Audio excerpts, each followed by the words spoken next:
আপনারা নিশ্চয়ই লাল সবুজ ছবিটা দেখে থাকবেন। এই ছবির মধ্যে দেখিয়েছে যে আপনার বাবা-মা, আপনার দাদা-দাদি বা আপনার বংশ পরস্পরায় যদি কেউ কোনো অপকর্ম করে থাকে, অঢেল সম্পত্তি ইনকাম করে থাকে, মানুষকে নির্যাতিত করে, নিপীড়িত করে, তাহলে দেখবেন আপনার পরবর্তী প্রজন্ম, আপনার ছেলে-মেয়ে এগুলোর ফল ভোগ করবে।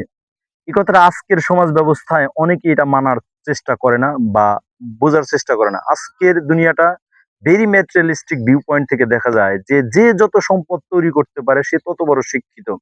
আমি পূর্ববর্তী অনেকগুলো ভিডিওতে এই কথাগুলো বলেছি যে, মানুষের মধ্যে এক ধরনের কম্পিটিশন সৃষ্টি হইছে।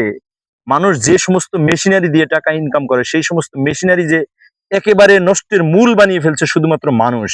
মানুষ অঢেল টাকা ইনকাম করে এবং এই যে মানুষ অঢেল টাকা ইনকাম করে সে নিজে ভোগ বিলাসিতার মধ্যে যেতে পারে না, ভোগ বিলাসিতা করে যেতে পারে না।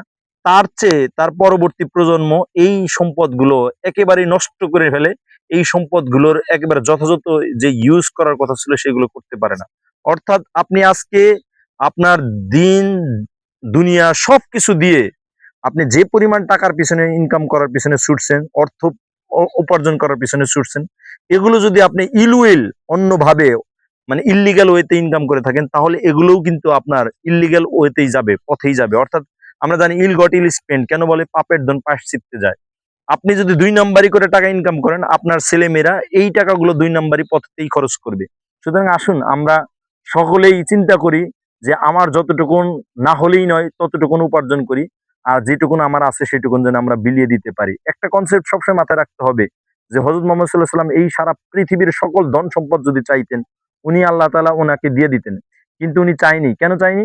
উনি চাইছে যে মানুষের মধ্যে সম্পদের একটা সুষম বন্টন করার জন্য এবং দুনিয়াতে যার যত সম্পদ হবে এই সম্পদের জবাবদিহিতা তত বড় বেশি হবে। অথচ আজকে এই জিনিসগুলো একবারে টোটালি ফরগট করে আমরা চেষ্টায় আছি, আমরা ব্যতিব্যস্ত আছি কিভাবে অঢেল টাকা ইনকাম করা যায়। আমি পূর্ববর্তী একটি স্ট্যাটাসে দেখালাম যে মানুষ আজকে অনেক বড় উচ্চ শিক্ষিত হওয়ার পরে কেরানি মার্কা চাকরির পিছনে কেন ছুটছে। এর একমাত্র কারণ হলো কিভাবে টাকা ইনকাম করা যায় ওই সমস্ত মেশিনারিকে ইউজ করে। অর্থাৎ আমি অঢেল টাকা ইনকাম করব ২ নাম্বারি চুরিচামারি বাটপারি করে তুই পারলে টাকা। এই সিস্টেমটি থেকে যতক্ষণ না আমরা বের হতে পারবো ততক্ষণ পর্যন্ত আমাদের সমাজ ব্যবস্থা, আমাদের রাষ্ট্র ব্যবস্থা, ইনসাফ ভিত্তিক সমাজ প্রতিষ্ঠা কোনোভাবেই সম্ভব হবে না।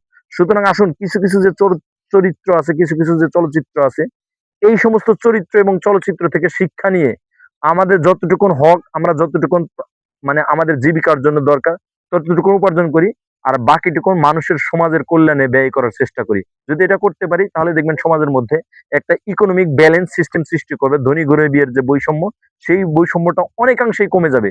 ধন্যবাদ সকলকে।